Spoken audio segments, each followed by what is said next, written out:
Hello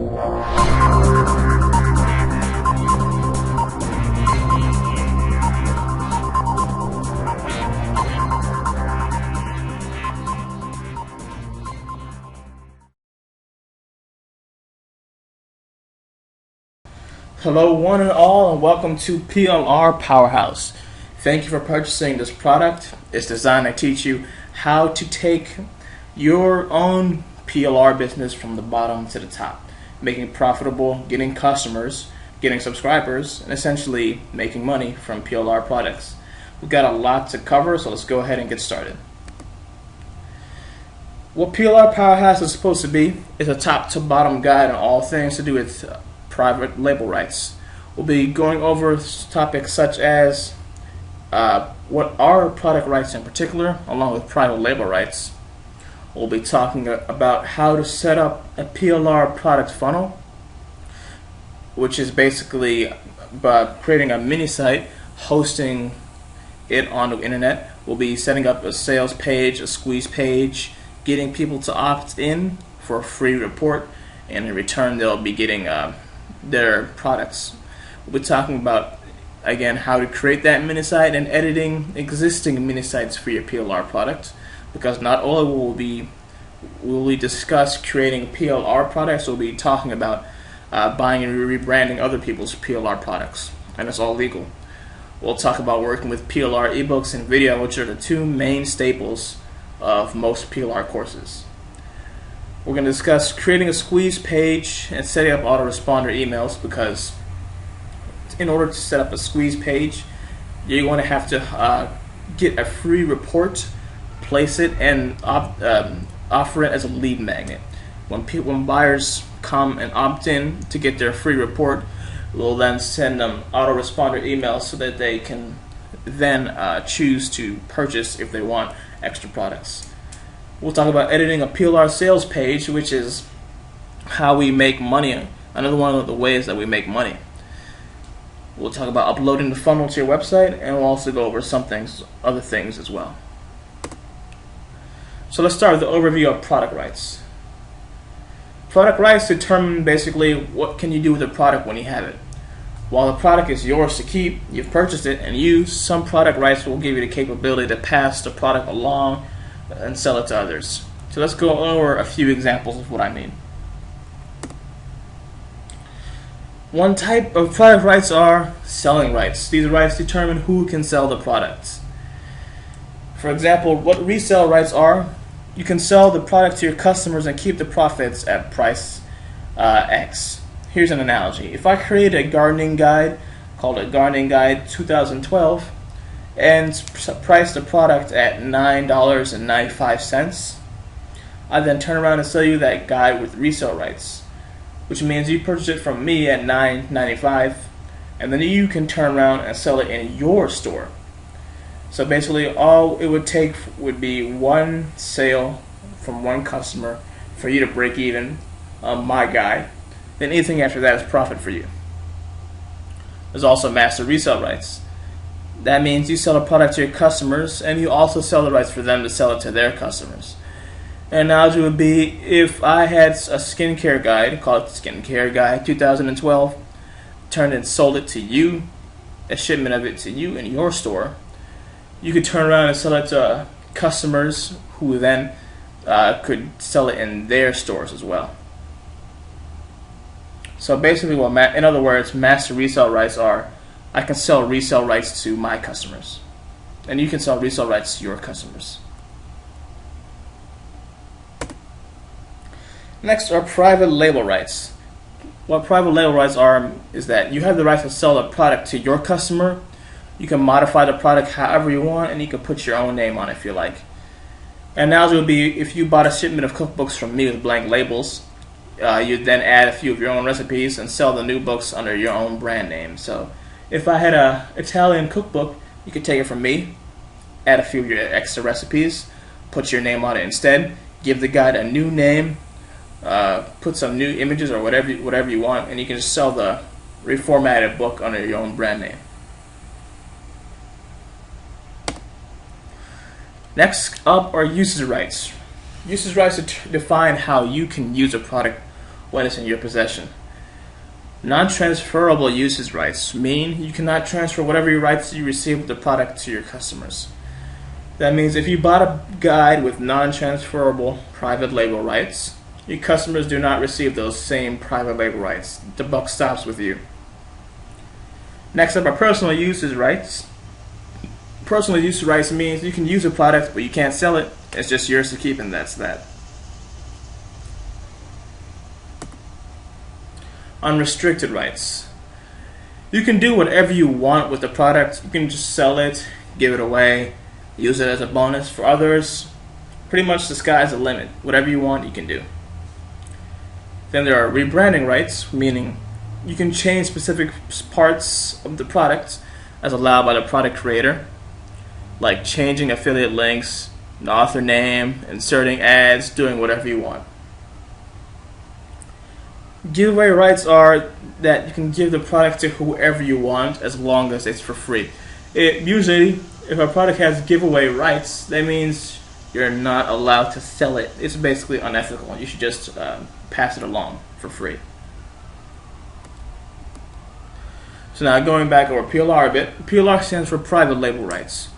When you purchase a product that has PLR, it means that you've bought the rights to rebrand that content under your own name and your own brand. It's yours to keep, and that's that. And that means afterwards you then have the ability to sell it, give it away, distribute it, modify it, whatever you want. It's like you're the original author of the course. You can take credit for that course. It's yours. It's basically, and that's just final. It's as if I sold a guide to you with PLR, by selling it, it's as if I was never the author anymore. The buyer can't take all the credit for it.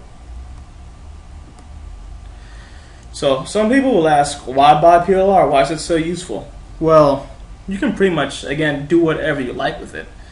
You can create a video to place on YouTube using that information. You can use the content, create a series of blog posts to put on your blog so that your subscribers and your readers will come through and see that you have some fresh new content. And all you have to do is just purchase it. You can create a picture or a graphic using information from the video or the guide, and all you got to do is just it's yours to keep. All you have to do again is just buy the product and it's yours. You can educate yourself on a new topic with the information inside, or you can give the product away in all its entirety as an incentive for your mailing list. People like to get free stuff, and if you just offer a free course like that, a lot of people will be happy you did. And of course, there are more things you can do with it on top of that. You can break up the tips inside and place it into your email autoresponder. You can distribute it to article directories to get backlinks. You can edit the guide to make it into a book. You can sell it as a Kindle book on Amazon, which is a great way to make money as well. And you can change the affiliate links to the guide and distribute it. And there are even more things you can do on top of that. So what do you usually get with private label rights products? Well, that depends on the seller, really. It varies from seller to seller. Each person will offer something different most of the time. But what you will usually get are different formats of documents and files, like ebooks, articles, videos, graphics, templates, lots of different stuff. It's basically you get, not only do you get the finished product, you get all sorts of ways to monetize that product and things that go along with that product. Sometimes you'll get the source documents, as in literally the Word file and the open office files and text files of the ebooks themselves. So you can just literally launch in there, write it up differently, put your own name in, and then create a new ebook. Again, you get graphics such as the Photoshop files, which are immensely useful if you need to change them up for your mini site and so on. Sometimes you'll also get a reseller toolkit, including the sales letter that the seller created to the product. So not only do you get the product, but you also get a long, professionally made sales letter that gets people opting in. You can tweak a few aspects of it, and then you can just put it verbatim as is if you want. PLR products some of the time or so with autoresponder emails and mini-site graphics and templates. Autoresponder emails are great. And then basically, what it basically means is they're one of the quickest forms of monetization you can think of. Just get some people opting into your list. The autoresponder emails are dispatched automatically, and you get some buyers. It's pretty passive and pretty easy. You're getting the whole package you need to make money with the product. Some folks will ask, is PLR a good business model? Should they be investing their time into it? Because of course there's so many different ways to make money online. I always say, of course, PLR is a great way to make money online. So people like to claim, oh, PLR is old news, it's finished. That couldn't be further from the truth. There are plenty of people out there who make full-time income just from selling PLR products alone. People always need fresh content. Blogs will need content for their posts and so on. Wherever you look, some people need YouTube videos for their vlogs, and so on and so forth. There are more sellers of PLR products today than there were a few years back. But yes, there are also more buyers and more niches, so it really balances out in the end. So when you ask is competition high, all you need to do to not worry about that is release your own product. Why is that? By releasing your own products and your own unique content, it's more popular and gets more buyers. People like to buy unique stuff. Some marketers will buy content in one niche from several different vendors. Fresh content is always at a premium.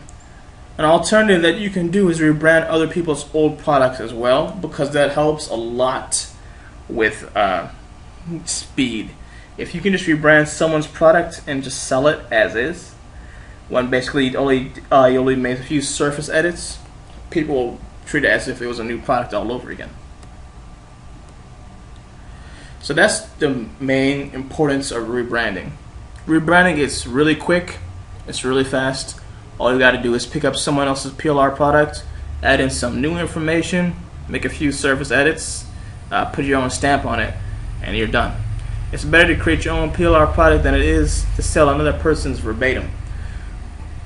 People are more excited for original stuff. You can't, if you create your own original course, people always want to buy it just to see what's new. As well, competition is lower. It's a lot easier to sell unique product X than it is to sell something that has already been on the market for a few months. Competition, again, it's lower. If less people are selling your product, you can sell a lot more of yours. You can promote your own brand, increase your product portfolio on top of that. And finally, it's just quicker.